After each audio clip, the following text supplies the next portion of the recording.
it's obviously been a week or two since the last shoot, and the lacquer has been curing, and we are going to try and get her rubbed down and playing and electrified.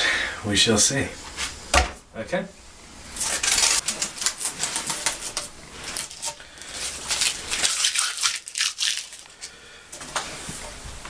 This masking tape has been on for too long, but surprisingly it's not leaving too much sticky gunk.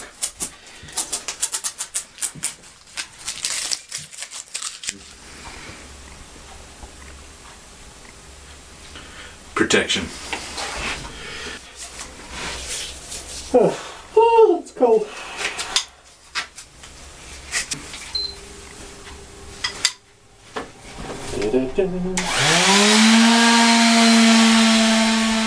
Now it looks scary, downright irresponsible even, to start rubbing down using a random orbital sander.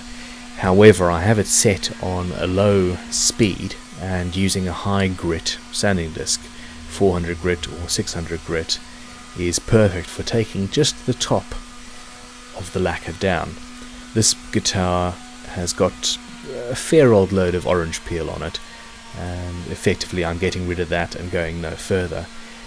You do need to be very careful about edges, and even on the carving here I'm taking the large flattish areas out and I'm avoiding the edge where the carve is, as you can see around there where it's still shiny.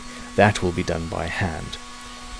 Now, the beautiful thing about using the random orbital is that a 400 or 600 grit, I'll be able to get rid of those scratches just using 800 or 1200 grit wet and dry by hand later. And it saves a lot of time.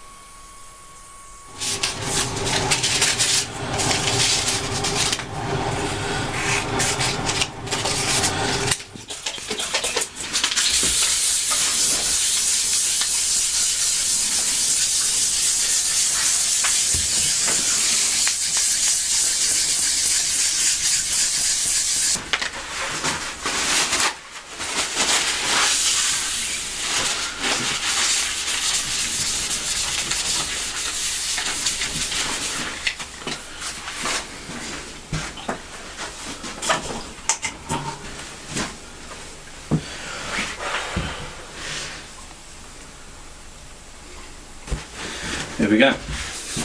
The lacquer. Basically, I've obviously roughed out the worst of the orange peel, etc., from the lacquer. With the random orbital sander, I used a 400 grit pad on that. But with a little bit of elbow grease, it's actually letting me start on the final grit of wet dry paper, which for me is 1500. You could go all the way up to 5, 6, 20,000 grits if you want to go mental, but for our purposes this is absolutely fine. But the 1500 is actually removing the marks from the random orbital sander quite happily.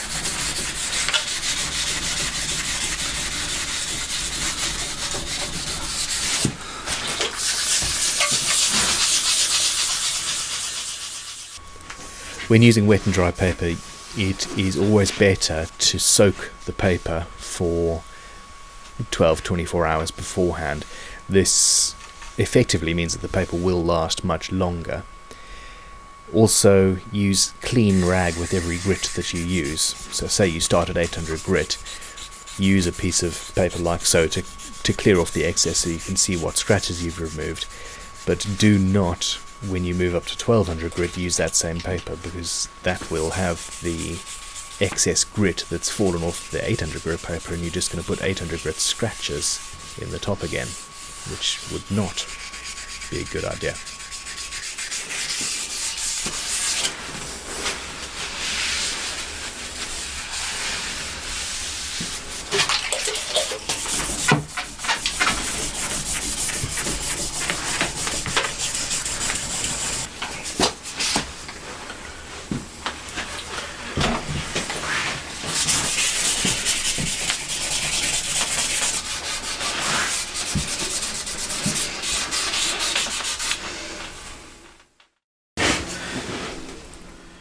Getting the final shine on your guitar is a dark art, and there are many, many ways of doing this.